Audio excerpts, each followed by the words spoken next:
क्या चिंता सता रही है स्वामी? यही देवी कि कहीं लंबोदर गणेश क्रोधित होकर समय के पूर्व ही युद्ध आरंभ न कर दे। कोई नहीं टिक सकता मेरे समक्ष।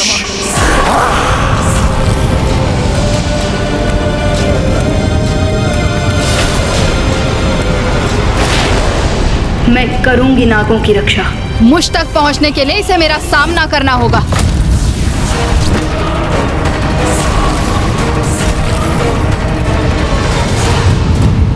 माता नाग लक्ष्मी की ओर बढ़कर दुष्टता की सभी सीमाएं लांघ रहा है ये दुष्ट।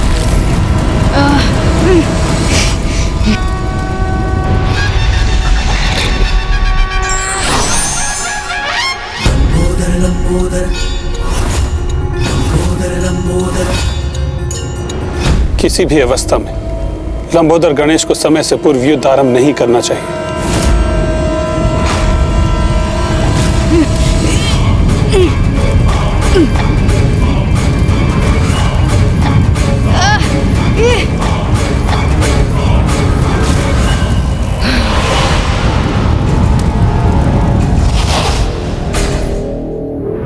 तो पुनः जागृत हो रहे हो तुम शेषनाग?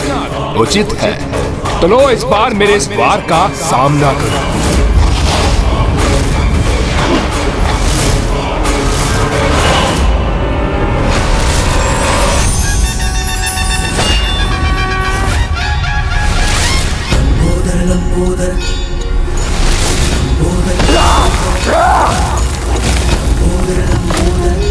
मेरे रहते तुम इन नागों पर और अत्याचार नहीं कर सकते दुष्ट दुर्गमासुर। लंबोदर में समायो, मायासुर की माया पल में मिटायो।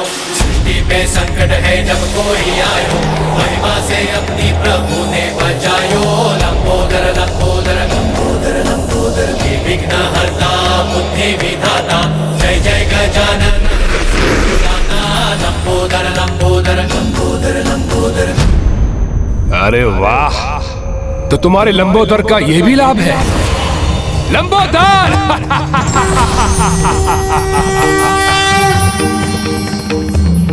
उचित पहचाना तुमने। मैं लंबोदर तुम्हें चेतावनी दे रहा हूँ। रोक दो अपनी क्रूरता, अन्यथा तुम्हारा भी वही परिणाम होगा जो तुम्हारे मित्र मायासुर का हुआ।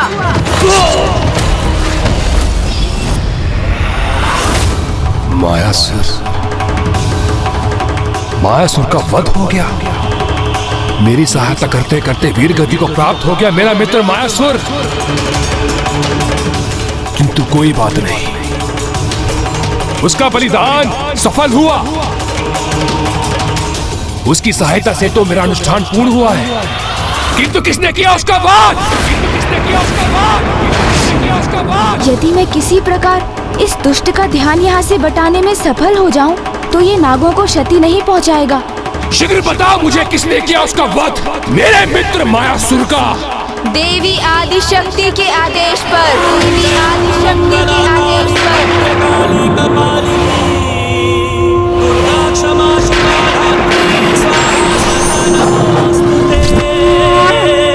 देवी आदि शक्ति ज्ञात था मुझे, अवश्य ज्ञात था। अरुणासुर के समान वो भी मेरे मित्र मायासुर के वध का कारण बनी होगी। मुझे ऐसा क्यों प्रतीत हो रहा है दुर्गमासुर कि इतनी अपार शक्ति के धनी होने के उपरांत भी देवी आदि शक्ति के नाम के उच्चारण से ही सिहर उठते हो तुम? उनसे युद्ध करने में भयभीत हो, इसीलिए निस्सहाय नागों को आतंकित कर अपनी शक्ति प्रदर्शन करने का प्रयास कर रहे हो तुम, है ना? शांत शांत गजमुख शांत। आप किसी का भय नहीं है मुझे। असीम अपार अपराजेय शक्ति का स्वामी हूं मैं।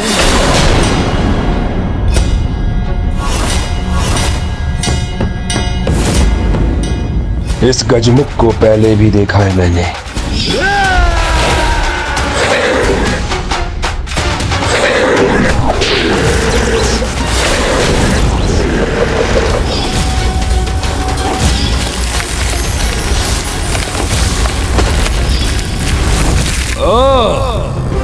पहचान गया तुम्हें मैं। तुम वही गजमुख हो ना जिसने अरुणासुर के भवन को नष्ट भ्रष्ट किया था? तुम वही गजमुख हो ना जो स्वयं को देवी आदिशक्ति की संतान पुकारता है? मैं तो क्या, ये संपूर्ण सृष्टि उन्हीं की संतान है दुष्ट। किंतु ये गूढ़ ज्ञान की बात तुम जैसा मूर्ख पाखंडी कैसे समझेगा? अब तो एक ही गुण ज्ञान शेष है सृष्टि में, वो है मेरा बल। और ये मुझे नहीं, तुम्हारी माता को समझना है। तो जाओ और जाकर उनसे कहो तैयार हो जाए मुझसे युद्ध करने के लिए।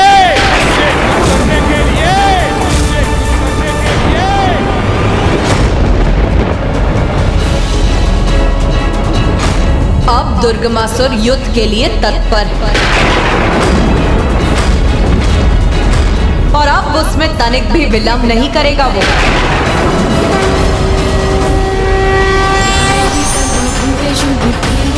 अब हमारी भूख भी उस असुर के रक्त के पान से ही मिटेगी। अब हमें कोई भी विलंब नहीं करना चाहिए। किंतु वो दुष्ट अकेला नहीं, अपनी संपूर्ण सेना के साथ आएगा। वो दुष्ट अपनी सेना के साथ यहाँ पहुंचे उससे पहले हमारी सेना उसके लिए तत्पर रहेगी माँ।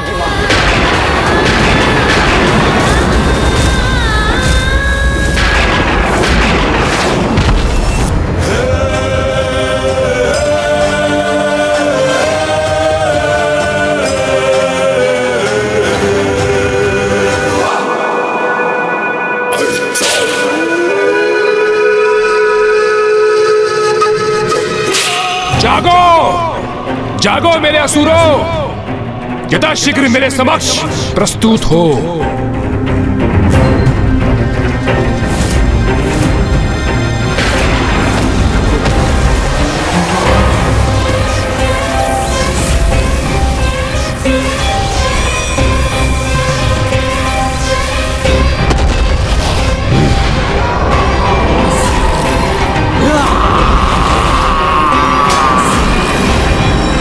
अपने अपने स्थानों से निकलकर यहाँ आओ मेरे समक्ष मेरे असुरों।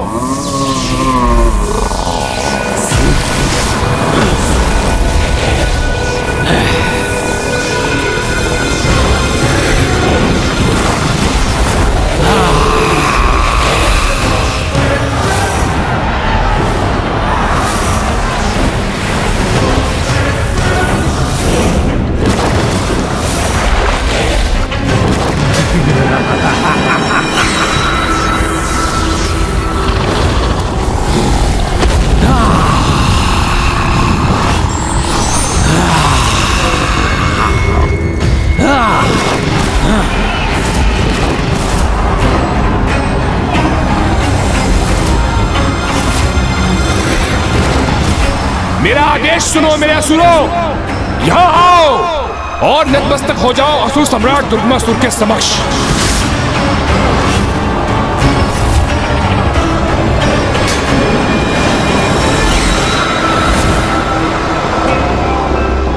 इन असंख्य असुरों का सामना नहीं कर सकेंगे वो देवता।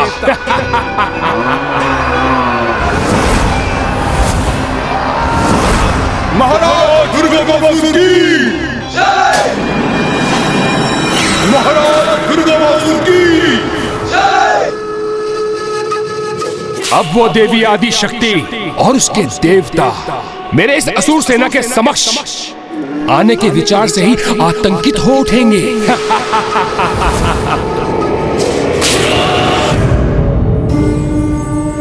हे लंबोदर गणेश जी, पुनः हमारी रक्षा हेतु आपका कोटि कोटि धन्यवाद। क्षमा याचना भी करता हूं मैं कि समय रहते मैं उस दुष्ट को नहीं रोक सका, और अब वो अपना अनुष्ठान संपन्न कर और इतना शक्तिशाली हो गया है वो कि उसको रोकना असंभव प्रतीत हो रहा है। प्रभु, असीम शक्ति प्राप्त की है मैंने, जिसे मैं तुम सब में बांटकर अपनी सेना को भी शक्ति प्रदान करूंगा।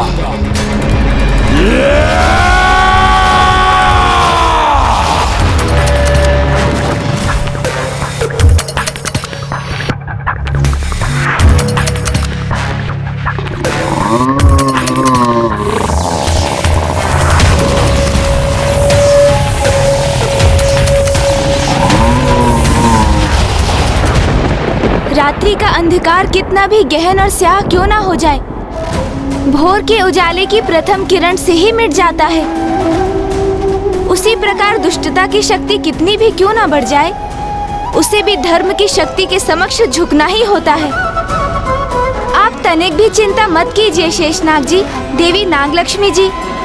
जो हुआ वो तो होना ही था, किंतु अब मुझे माँ के पास जाना होगा, क्योंकि उन्हें उनके पुत्र गणेश की आवश्यकता है।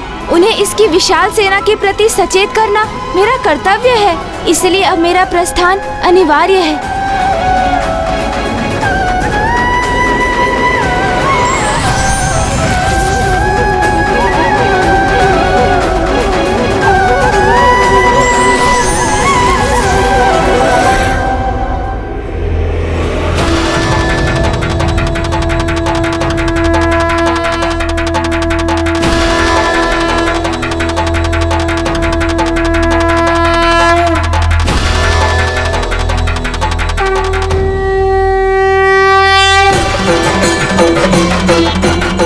हमें भूख का आभास हो रहा है माता, और हमारी ये भूख तो उस असुर के रक्त से ही मिटेगी। हाँ देवी विंध्यावासिनी, अब उस असुर का समय आ गया।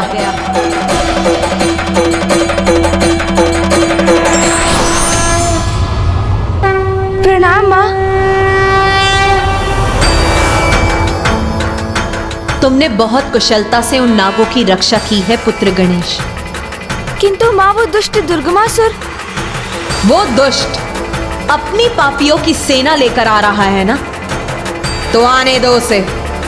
हम भी अपनी सेना के साथ उसकी सेना का पूर्ण रूप से सामना करने के लिए तैयार हैं।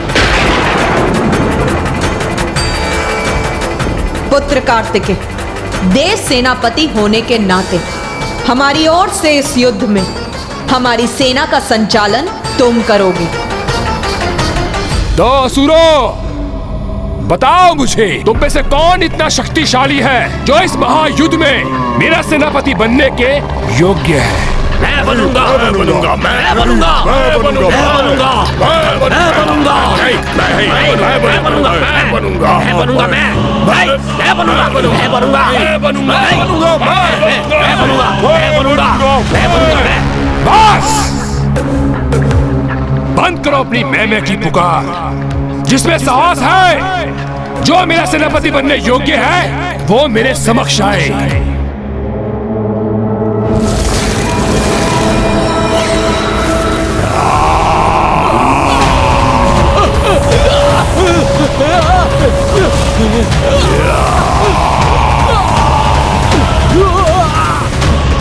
हम पर तरफ का वार मत करो, जाओ आगे बढ़ो, आगे बढ़ो, जाओ।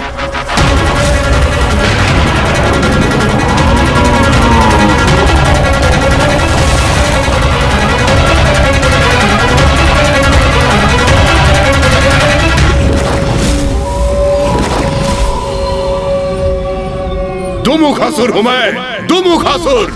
सब कुछ राख में परिवर्तित कर सकता हूं। राख तक क्या, उसका भी अस्तित्व मिटा सकता हूं। इसीलिए मुझे अपने सेनापति पद के लिए नियुक्त कीजिए, असुर सम्राट दुर्गामासुर जी। इतनी विशाल सेना से सेनापति पद का एक ही प्रत्याशी उभरा है।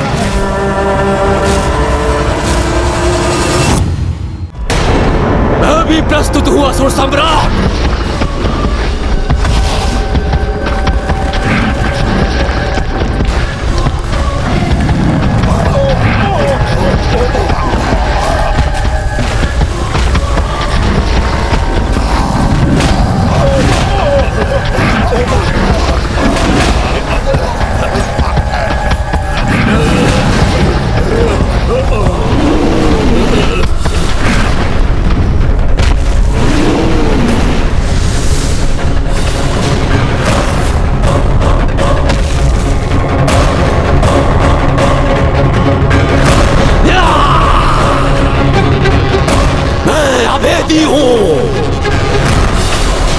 चाहे कैसा भी अस्त्र शस्त्र हो, मुझे भेद नहीं सकता।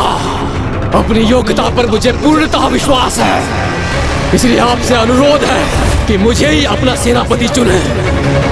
सेनापति के चुनाव में इतनी भी क्या शीघ्रता है। सेनापति तो निर्धारित हो ही जाएगा, क्योंकि अब मैं जो प्रस्तुत हुआ हूँ।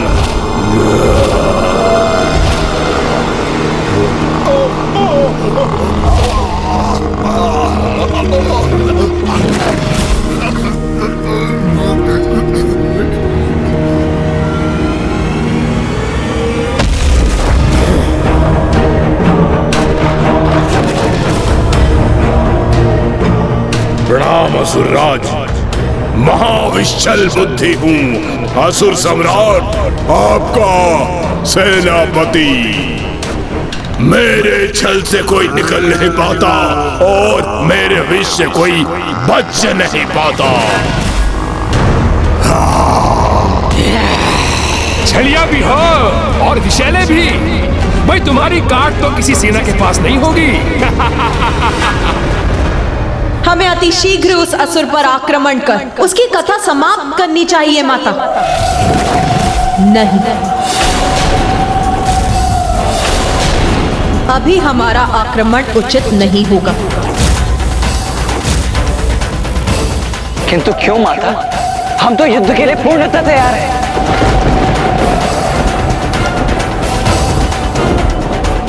पुत्र, तामसिक देवी सर्वथा उचित कह रही है। मैं उस असुर से युद्ध के लिए अभी तैयार नहीं।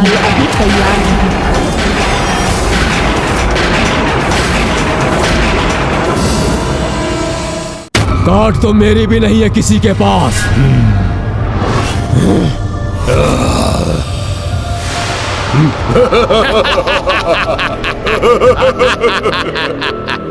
हाँ असुर सम्राट दुर्गमासुर जी, मेरी काट किसी के पास नहीं है।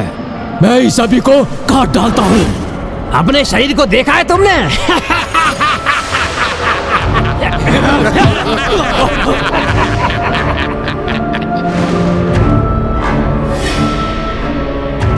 आज तक एक फल भी काटा है तुमने कि शत्रु देवताओं के सर ही काटोगे? जितना ये कृष्का है उतनी बुद्धि भी इसकी स्थूल है।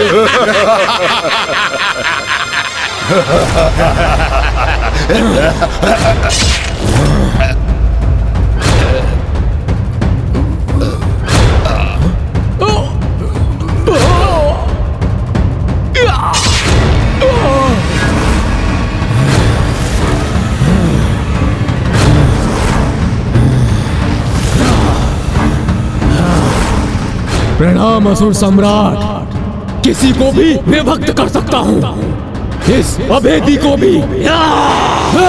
तुम मुझे विभक्त कर सकते हो तो आओ। हमें परस्पर युद्ध नहीं, अपितु उन दुष्ट देवताओं से युद्ध करना है। इसलिए अपनी समस्त शक्तियों का प्रदर्शन वहां दिखाना। देवासुर संग्राम में अभेदी, दुमुखासुर, विशैल बुद्धि और विभक्तासुर, मैं अपनी सेना को 4 भागों में विभाजित करूंगा और तुम चारों को एक एक भाग का सेनापति घोषित करता हूँ। इसलिए शीघ्र हमें यहाँ से कूच करना चाहिए, जिससे हम अति शीघ्र उन देवताओं को ढूंढकर उन पर आक्रमण कर सकें। अवैदिक शक्ति अनुष्ठान से दुर्गमासुर ने असीम शक्ति प्राप्त कर ली, इसीलिए उससे युद्ध कर उसका विनाश करने हेतु मुझे अपनी पूर्ण शक्ति जागृत करनी होगी। पूर्ण शक्ति? दुर्गमासुर से वध के लिए मुझे अपनी शक्ति को पूर्ण रूप से एकत्रित करना होगा, जिसके लिए सभी देवियों को मुझ में समाहित होकर मुझे अपनी शक्ति प्रदान करनी होगी। किंतु उसके भी उपरांत 3 दिवस तक मुझे प्रभु महादेव की उपासना करनी होगी।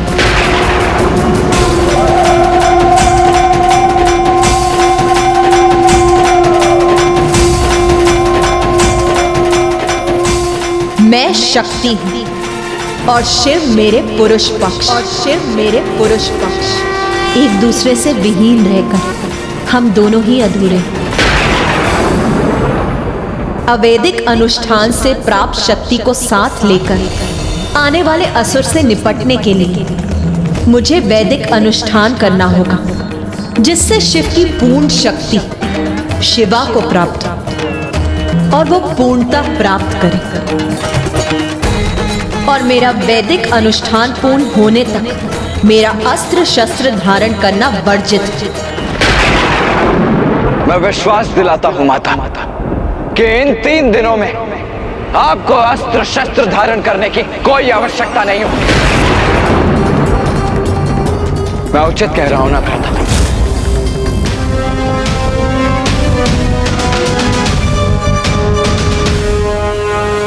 हाँ भैया, हाँ, माँ अवश्य उन असुरों को नष्ट करेंगी, किंतु उसके पूर्व हमें युद्ध नहीं करना चाहिए उनसे। मुझे चिंता है कि वो दुष्ट अभी बहुत निकट पहुंच चुके हैं और अग्रज कुमार कार्तिकेय युद्ध के लिए तत्पर हो रहे हैं।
असुर भी शीघ्र अपने काल से भेंट करने के लिए अति आतुर हो रहे हैं, इसीलिए इतनी गति से बढ़ते आ रहे हैं।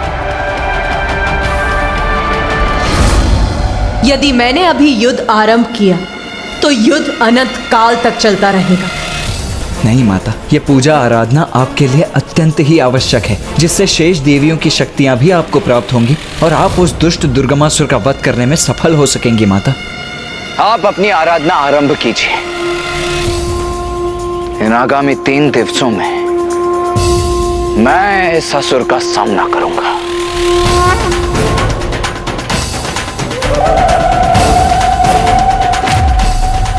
उचित है देव सेनापति कुमार कार्तिकेय, किंतु पुत्र, एक बात सदा स्मरण रखना, कभी भी पर्याप्त विचार किए बिना स्वयं को युद्ध में नहीं झोंकना चाहिए।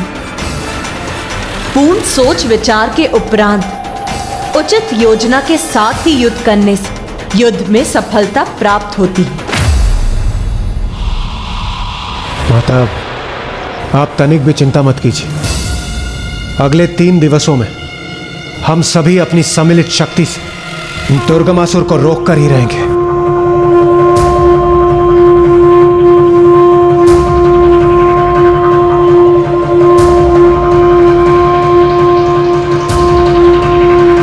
प्रणाम माता।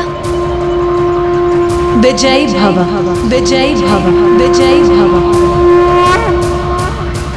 माता आदिशक्ति की माता आदिशक्ति की जय। माता आदिशक्ति की माता आदिशक्ति की जय।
उन दुष्ट देवताओं को उनका उचित स्थान बताने का और इस जगत में असुर का वर्चस्व स्थापित करने का।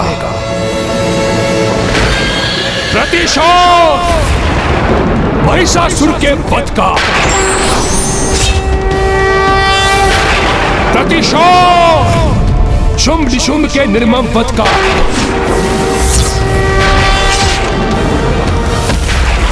प्रतिशोध मेरे मित्र मायासुर, महाबली अरुणासुर, करल तरल और तापिक जैसे महान असुरों की मृत्यु का। प्रतिशोध प्रतिशोध प्रतिशोध प्रतिशोध प्रतिशोध प्रतिशोध प्रतिशोध प्रतिशोध प्रतिशोध।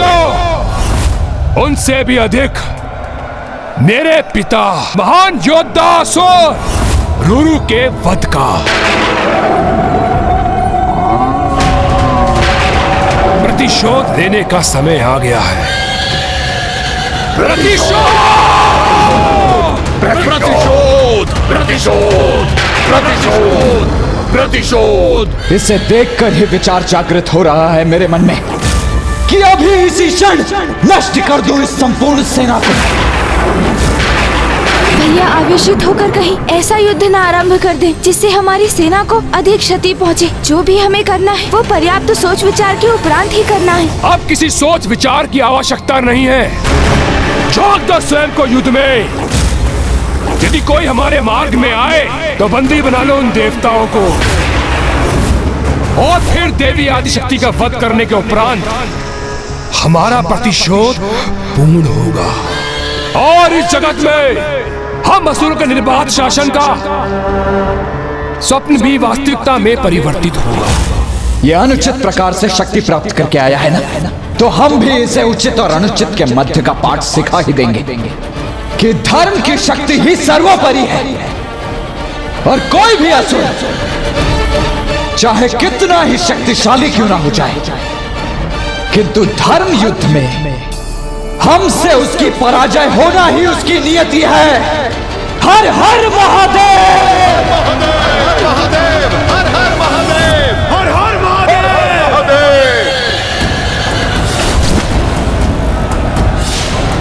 बिना योजना और युक्ति के इस युद्ध का आरंभ नहीं होना चाहिए। भैया आपको अपने आवेश पर स्वयं पर नियंत्रण पाना ही होगा, अन्यथा यहाँ हाहाकार मचेगा। प्रतिशोध प्रतिशोध प्रतिशोध प्रतिशोध प्रतिशोध प्रतिशोध। गणेश, तुम्हारी इस उलझन को दूर करने की एक बहुत ही सरल युक्ति है। युद्ध के नियमों के विपरीत दिवस के प्रकाश में नहीं अपितु रात्रि के अंधकार में युद्ध करने के लिए तत्पर रहते हैं ये असुर। इसीलिए अभी युद्ध करने के लिए इतने आतुर हो रहे हैं ये। किंतु यदि तुम अपनी वाक्पटुता से दुर्गमासुर को युद्ध के नियमों का स्मरण करा सके तो। समझ गया भैया, अब आपकी इस युक्ति को सफल करने का दायित्व मेरा है। ओम लंबोदराय नमः। चलिए मूषक जी। ओम बुद्धिदाताय नमः। ओम सिद्धिदाताय नमः।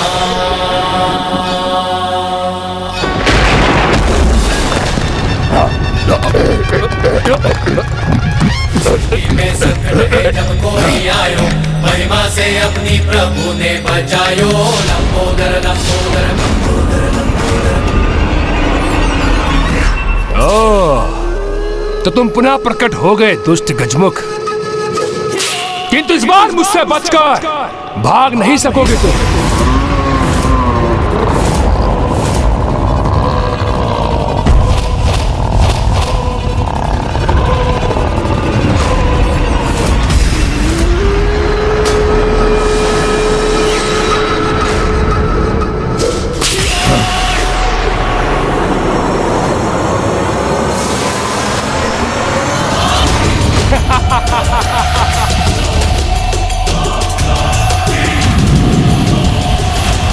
सावधान अनुज गणेश। गणेश जी,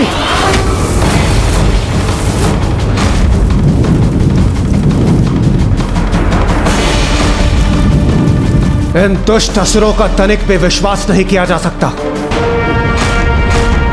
समस्त नियमों और मर्यादाओं का उल्लंघन कर ये गणेश जी पर घातक प्रहार कर सकते हैं। तो हमें भी उनके साथ रहना चाहिए, जिससे समय पड़ने पर हम उनकी सहायता के लिए प्रस्तुत रह सके। हाँ हाँ अवश्य, हमें आगे बढ़ना ही चाहिए। नहीं नहीं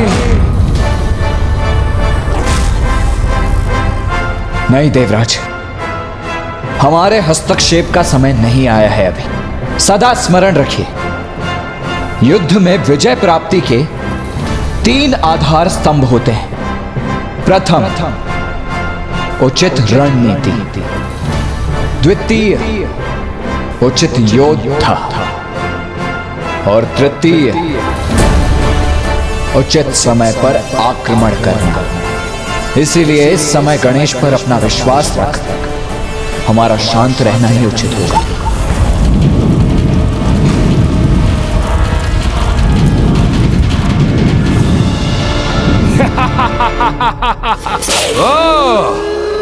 बड़ी ही निडरता से टिकी हो गजमुख बालक, किंतु स्मरण रहे, जो योद्धा भ्रामक निडरता से अपने सहयोगी योद्धाओं को युद्ध में पीछे छोड़कर निकल आते हैं, वही युद्ध में सर्वप्रथम मृत्यु को प्राप्त होते हैं। युद्ध? कैसा युद्ध? कहाँ है ये युद्ध? क्या अर्थ है तुम्हारा? ये युद्ध नहीं तो क्या है? अरे असुर जी, इतना भी नहीं ज्ञात आपको? अचानक इस प्रकार युद्ध कहाँ आरंभ होता है? सर्वप्रथम दोनों पक्षों में युद्ध के नियम निर्धारित किए जाते हैं, फिर युद्ध की तुरही ध्वनित होती है, तब आरंभ होता है 2 महाशक्तियों के मध्य युद्ध। नियम विहीन युद्ध तो पशु करते हैं, महायोद्धा नहीं। ये इस दुष्ट से गणेश जी क्या वार्तालाप कर रहे हैं? करना क्या चाह रहे हैं? देवराज, रात्रि के अंधकार में अधिक सशक्त होने वाली अपनी आसुरी शक्तियों से बिना नियम निर्धारित किए युद्ध करने के अभ्यस्त होते हैं ये असुर। किंतु गणेश इसे उत्तेजित कर इसे हमारा नियम स्वीकार करवाने का प्रयास कर रहा है।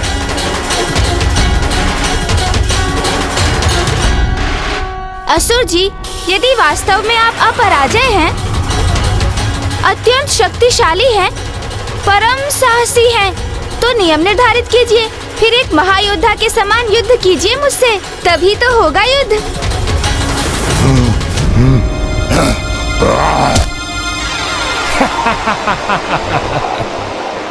नियम तो बालकों की क्रीड़ा के लिए उपयुक्त होते हैं गजमुख।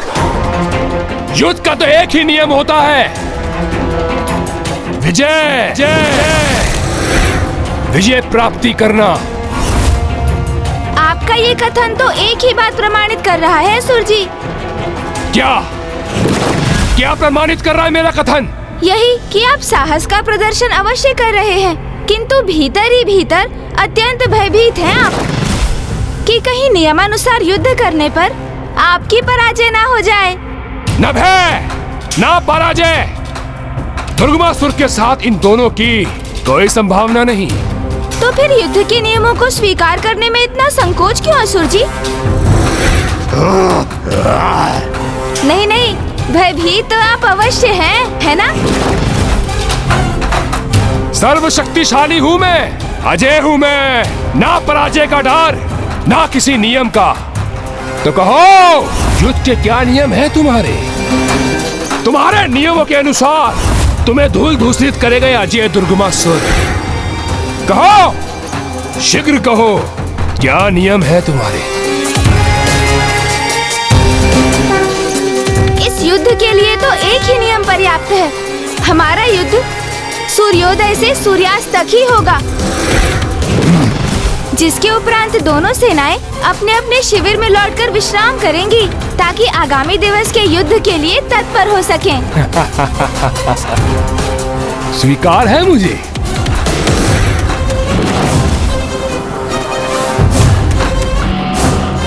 किंतु इस नियम की आवश्यकता तो तब होगी जो प्रथम दिवस के युद्ध के उपरांत तुम में से अगले दिवस युद्ध में कोई भी प्रस्तुत हो सकेगा। युद्ध के लिए कौन प्रस्तुत हो सकेगा और कौन नहीं, इसका उत्तर तो कल युद्ध भूमि में ही प्राप्त होगा। अवश्य, समय आने पर वो उत्तर भी प्राप्त हो जाएगा हमें।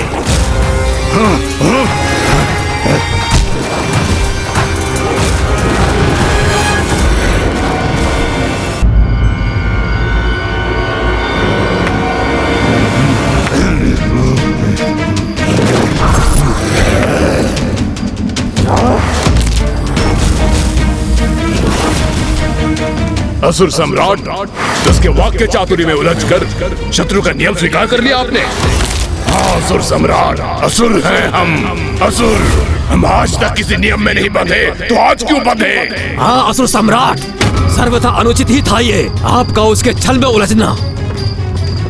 सम्राट, मेरे सेनापतियों, जब तुम्हें पूर्ण रूप से विश्वास हो गया है तो उन्हें भी ऐसा ही प्रतीत हो रहा होगा कि मैं उस गजमुख के वचनों से प्रभावित हो गया। किंतु सत्य तो ये है कि मैं उनके छल को पूर्व में ही समझ गया था, क्योंकि युद्ध तो देवी आदि शक्ति के साथ था, किंतु वो देवसेना में उपस्थित नहीं थी।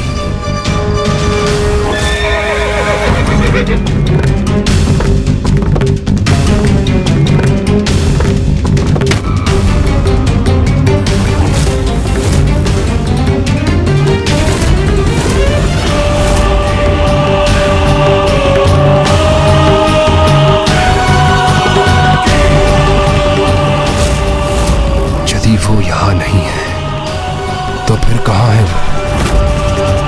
कहीं कोई योजना तो नहीं कर रही।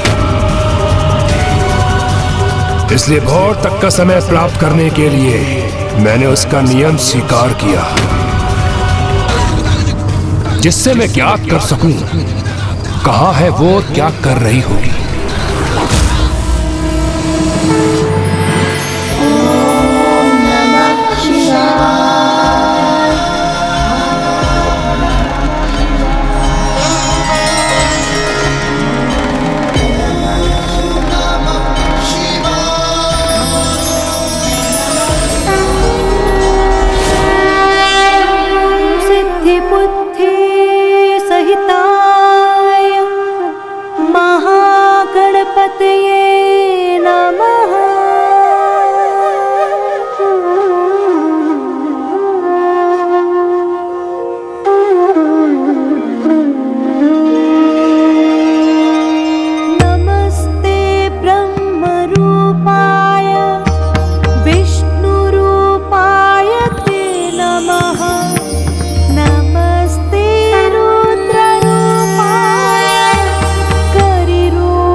मुझे आभास हो रहा है कि माँ ने अपना अनुष्ठान आरंभ कर दिया है।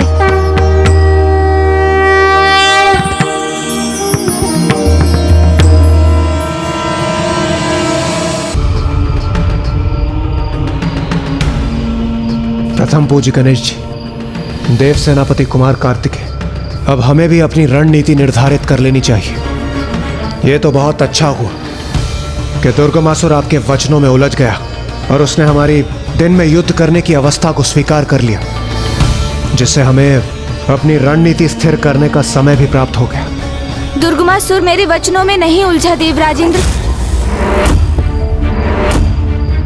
क्योंकि अपने शत्रु का प्रस्ताव स्वीकार करने वालों में से नहीं है वो दुष्ट। अवश्य इसके पीछे उसकी कोई कपट योजना है। तो कहीं उसे माता के अनुष्ठान की सूचना तो प्राप्त नहीं हो गई।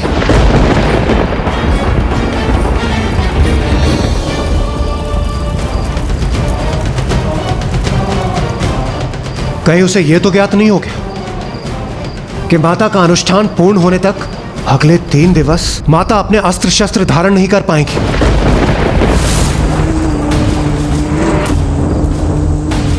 शांत देव राजेंद्र, ये युद्ध भूमि है और हमारे गुप्त संवाद अपने मन में ही रहे तो उत्तम है, क्योंकि ज्ञात नहीं किस प्रकार ये गुप्त संवाद शत्रु शिविर तक पहुंच जाए।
मैं इस तप के तेज को भेद कर आगे बढ़ पाने में असमर्थ हूँ। मैं अभी ये समाचार स्वामी को देता हूँ।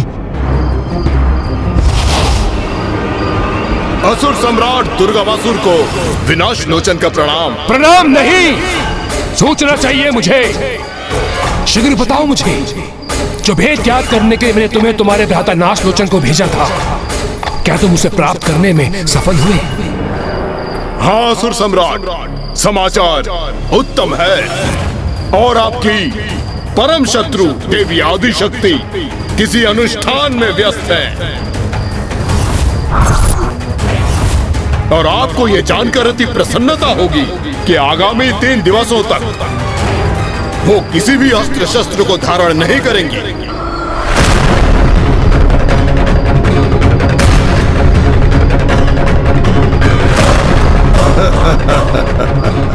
और 3 दिवस पूर्ण हो जाने के पश्चात मैं उससे अस्त्र उठाने का अवसर ही नहीं दूंगा और उससे पूर्व ही वध कर दूंगा उस निहत्ती देवी का।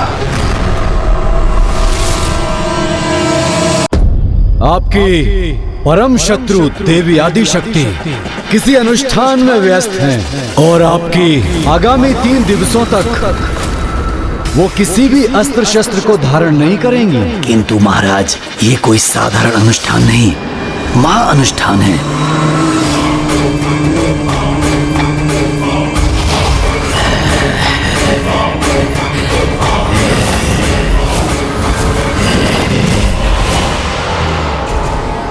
हाँ असुर सम्राट, विंध्याचल पर्वत पर स्थित होकर वो कोई बहुत बड़ा असाधारण अनुष्ठान कर रही हैं, जिसके मंत्र जाप की शक्ति से मेरे पंख भस्म होने लगे।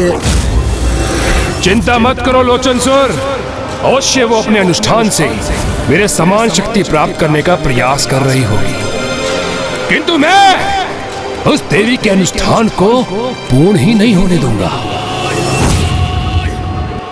गणासुर!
क्या हुआ असुर सम्राट?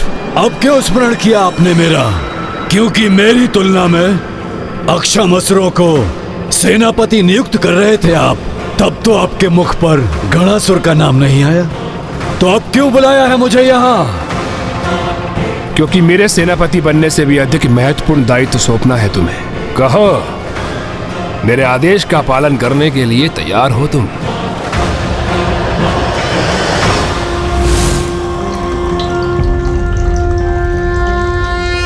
ओम नमस्ते देवेशाय सुरासुर नमस्कृताय भूत भव्य महादेवाय हरित पिंगल लोचनाय बलाय बुद्धिरूपिणे वैयाघ्रव संचदाय रणयाय ओम नमो नमः।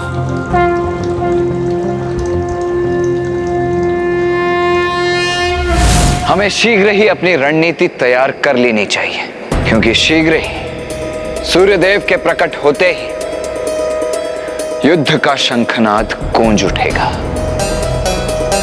युद्ध के प्रथम दिवस आक्रामक नहीं, रक्षात्मक युद्ध ही करना चाहिए। यही सर्वथा उचित है कुमार कार्तिकेय। इससे हम शत्रु की वास्तविक शक्ति का अनुमान भी लगा सकेंगे। शक्ति का अनुमान लगाने के साथ विरोधी पक्ष की दुर्बलता का ज्ञान भी होना चाहिए हमें, तभी हमें युद्ध में सफलता प्राप्त होगी। शत्रु की दुर्बलता का भान तो हो गया है हमें, और ऐसी दुर्बलता का लाभ उठाने के लिए हम असुर तो पूर्ण रूप से निपुण हैं। वहां वो मूर्ख देवता अपनी रणनीति रच रहे होंगे, और मैं यहाँ तुम्हें अपनी छल नीति से परिचित कराऊंगा। उनकी छल नीति ही दुष्ट असुरों का सर्वाधिक महत्वपूर्ण अस्त्र है। इसीलिए हमें प्रत्येक क्षण सतर्क रहना होगा, क्योंकि दुर्गमासुर की कपट बुद्धि अवश्य ही किसी बड़े छल को जन्म देगी। एक कपट योजना करनी है हमें, जिससे वो देवता मूर्ख बन जाए। नाश लोचन, विनाश लोचन, सूर्योदय होते ही युद्ध के शंखनाद सुनकर तुम एक सेना की बड़ी टुकड़ी ले जाकर उन देवताओं पर आक्रमण कर देना। किंतु जब वो तुम्हारे आक्रमण का उत्तर दे, तब तुम उनके अस्त्र शस्त्र से आहत हुए बिना अपनी सुरक्षा सुनिश्चित कर पीछे हटते जाते। और इसके लिए मैं तुम्हें मायावी अस्त्र प्रदान करूंगा। परंतु असुर सम्राट, यदि सेना टुकड़ी के साथ ये जाएंगे तो हम आक्रमण कब करेंगे?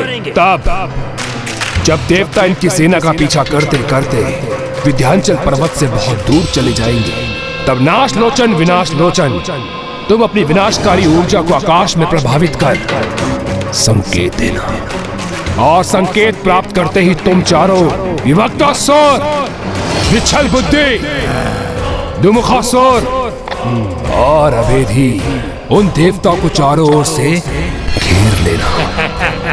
और मैं असुर सम्राट, मुझे क्या इन सब का मुख रखने के लिए आपने बुलाया है यहाँ? असुर होना तो धीरज कैसे धारण करोगे?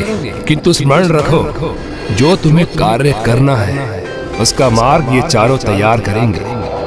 तो सुनो, जब नाश लोचन, विनाश लोचन देवताओं को दूर ले जाने में सफल होंगे और ये चारों अपनी सेना के साथ उन्हें घेर कर एक स्थान पर बांध देंगे, तब तुम गुप्त रूप से अकेली पड़ी उस देवी के स्थान पर पहुंचकर उसका अनुष्ठान रोककर बलपूर्वक खींच के लाना मेरे समक्ष, जिससे स्वयं मैं अपने हाथों से उस देवी का वध कर सकूं।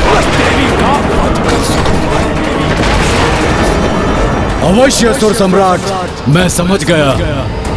मैं गणासुर अवश्य बंदी बनाऊंगा उस देवी आदिशक्ति को और प्रस्तुत करूंगा आपके समक्ष।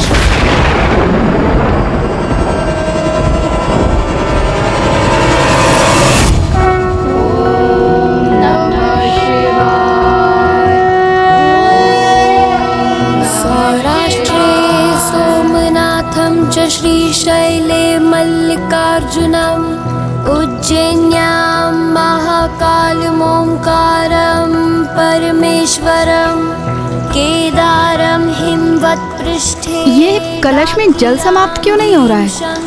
ये कैसे संभव है? वाराणस्यां च विश्वेशं त्रयं भक्ति की शक्ति असंभव को भी संभव कर देती। जिनकी जटाओं में स्वयं देवी गंगा विराजती हैं, उनके अभिषेक के लिए ये कलश जल विहीन कैसे हो सकता है? ओम नमः शिवाय। सौराष्ट्रे सोमनाथं च श्रीशैले मल्लिकार्जुनम् उज्जैन्यां महाकालम् परमेश्वरं केदारं हिमवत्पृष्ठे डाकियां भीमशंकरम्। गणासुर, उचित समय देखकर उस देवी का अनुष्ठान बाधित करना, तब वहां निशस्त्र होगी और उसके सहयोगी देवता उससे बहुत दूर होंगे। फिर तुम्हें वहां कोई नहीं रोकने वाला होगा। अगले 3 दिवसों के युद्ध में हमारा एकमात्र ध्येय होना चाहिए उन असुरों को मां से दूर रखना। समझ गए ना आप सभी? समझ गए?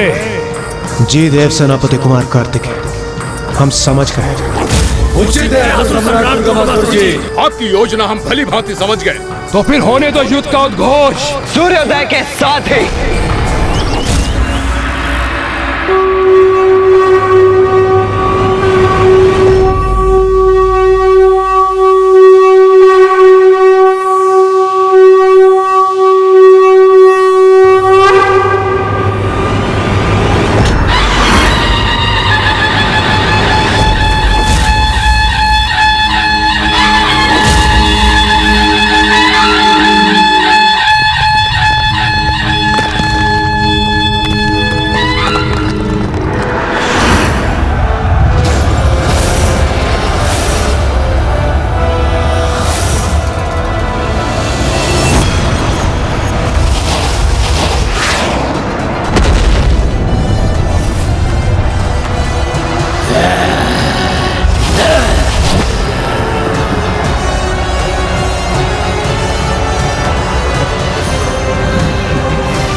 ये दुष्ट दुर्गमासुर कहीं दिखाई क्यों नहीं दे रहा है? कहां है वो?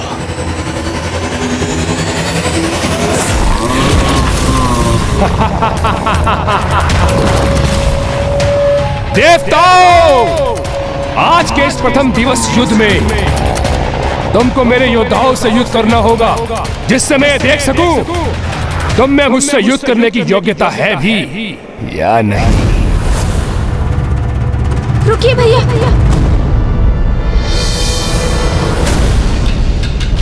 भैया हमें रक्षात्मक युद्ध करने की अपनी योजना पर ही स्थित रहना होगा, जिससे हम इसकी कपट योजना याद कर सकें। शत्रु हमें दोनों ओर से घेरने को आतुर है।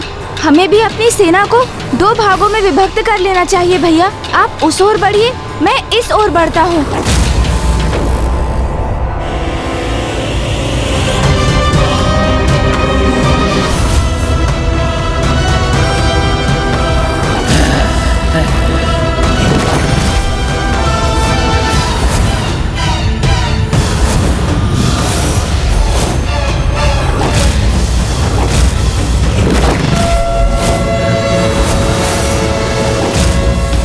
आक्रमण! जय माता आदिशक्ति! जय माता आदिशक्ति! जय माता आदिशक्ति! जय माता आदिशक्ति!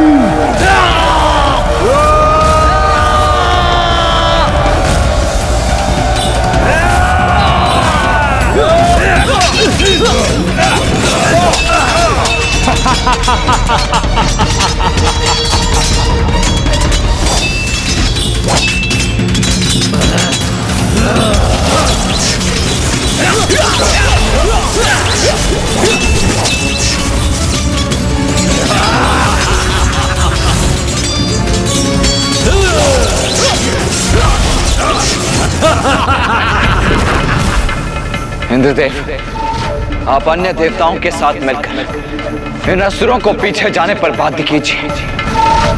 मैं और गणेश इन ऊर्जा से वार करने वाले असुरों का उपाय करते हैं।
उचित है, सफल हो रही है मेरी युक्ति। ये देवता मुझे मूर्ख बनाना चाहते थे, किंतु मेरी योजना के अनुसार स्वयं विंध्याचल पर्वत से दूर होने पर विवश होकर मूर्ख बन रहे हैं। गणासुर!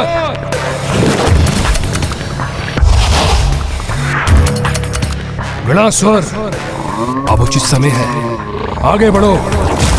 उस देवी आदि शक्ति के पूजा स्थल पर पहुंचकर उसके अनुष्ठान को बाधित कर मेरे समक्ष प्रस्तुत करो। अंततः गणासुर भी कुछ ऐसा करेगा जिसमें उसे अत्यंत आनंद आएगा।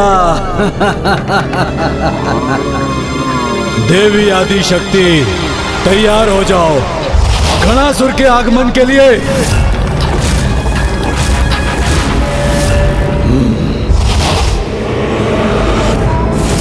देवी आदि शक्ति, यथाशीघ्र गणासुर तुम्हारे स्थान पर पहुंचकर तुम्हारे अनुष्ठान को भंग करेगा और ये तुम्हारे देवता मेरे असुरों के साथ इस युद्ध स्थल में उलझे रहेंगे।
ये गजमुख तो मेरे निकट पहुंच रहा है, मुझे पीछे हटना चाहिए।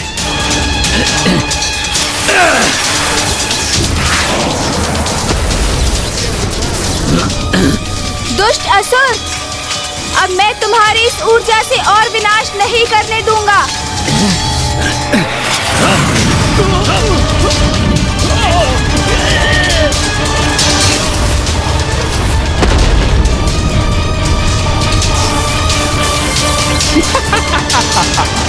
यही तो चाहता हूं मैं, और पीछे हटो और इनको आगे लेके जाओ नाश लोचन विनाश लोचन, जिससे गणासुर इस युद्ध स्थल को पार कर कर विंध्याचल पर्वत तक पहुंच सके।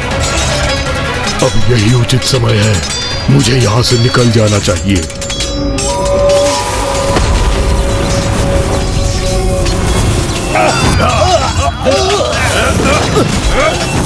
बहुत महत्वपूर्ण कार्य करना है मुझे, सभी की दृष्टि से बचकर आगे बढ़ना है।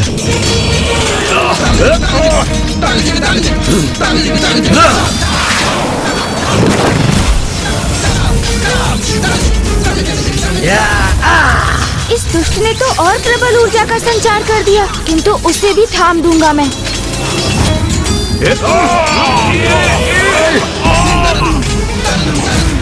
उचित अवसर है ये, यहाँ से आगे निकलने का गणासुर।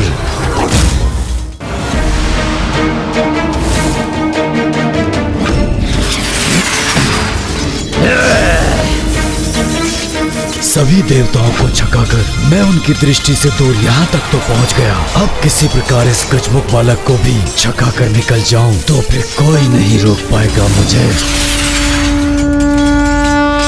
ये कैसा आभास हो रहा है मुझे, जैसे कोई है और मैं उसे देख नहीं पा रहा हूँ। ये भ्रम था मेरा, अन्यथा जैसे किसी आसुरी शक्ति की उपस्थिति का आभास हुआ मुझे इन्हें भ्रमित करना ही होगा ताकि ये गणासुर को देख न सके, अन्यथा वो अपनी योजना में असफल हो जाएगा।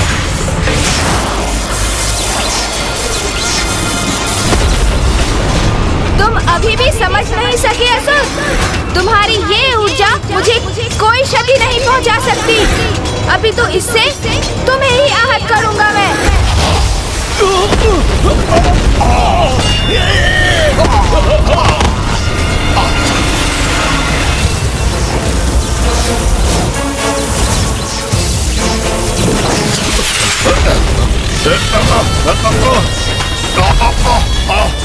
ये कैसा युद्ध कर रहे हैं ये असुर? निरंतर पीछे हट रहे हैं। तो क्या ये मात्र हमें उलझाकर रखने की क्रीड़ा ही कर रहे हैं? क्या ये उस दुष्ट दुर्गमासुर की कपट योजना का भाग है?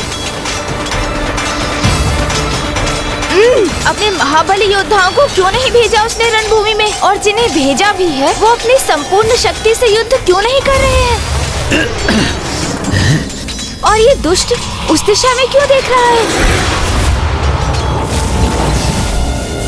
गुप्त रूप से पहुंचकर गणासुर खंडित कर देगा उस देवी का अनुष्ठान। बहुत आनंद आएगा इसमें मुझे। ये क्या? ये असुर तो विंध्याचल पर्वत की ओर ही जा रहा है। अर्थात दुर्गमासुर को माँ के अनुष्ठान का ज्ञान है। और आज का युद्ध, ये तो मात्र हमारा समय व्यर्थ करने का कुचक्र भर है, जिससे वो गुप्त रूप से किसी असुर को भेजकर माँ के अनुष्ठान में व्यवधान उत्पन्न कर सके।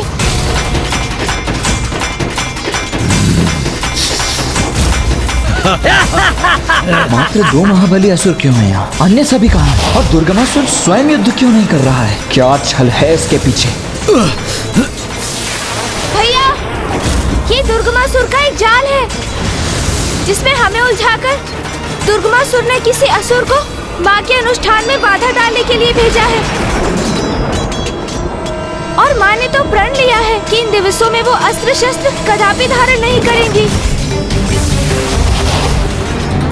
अर्थात वहाँ किसी असुर की उपस्थिति एक बहुत बड़े संकट का संकेत है भैया। उचित कह रहा है गणेश। माँ अस्त्र धारण नहीं करेंगी तो नव दुर्गा माता भी स्वयं माँ की ही अंश होने और पूजा में उनकी सहायक रहने के कारण माँ के समान ही अस्त्र शस्त्रों से दूर रहेंगी।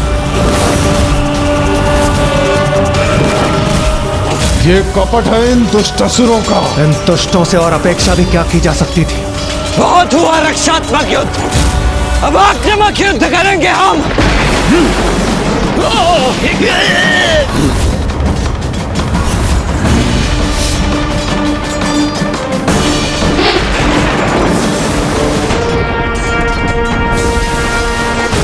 अब संकेत करने का उचित समय है। हाँ, विंध्याचल पर्वत से तो बहुत दूर आ गए हैं ये देवता।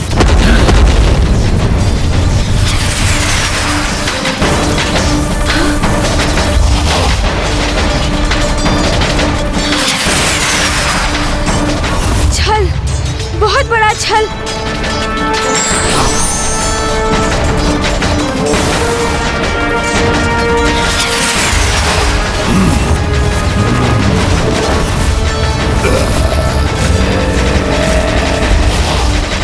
ये नाश लोचन और विनाश लोचन का संकेत है, अर्थात अब हमारे आक्रमण का समय है।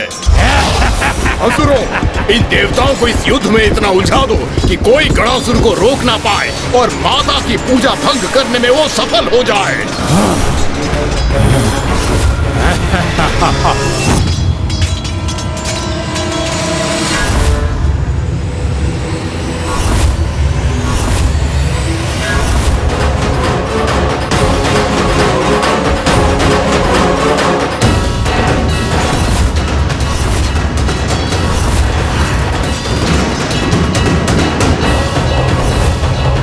असुर अपनी योजना में सफल ना हो जाए, क्योंकि उनकी योजना ही माँ की पूजा भंग करने की है। और यदि ऐसा हुआ तो दुर्गमासुर का वध असंभव हो जाएगा।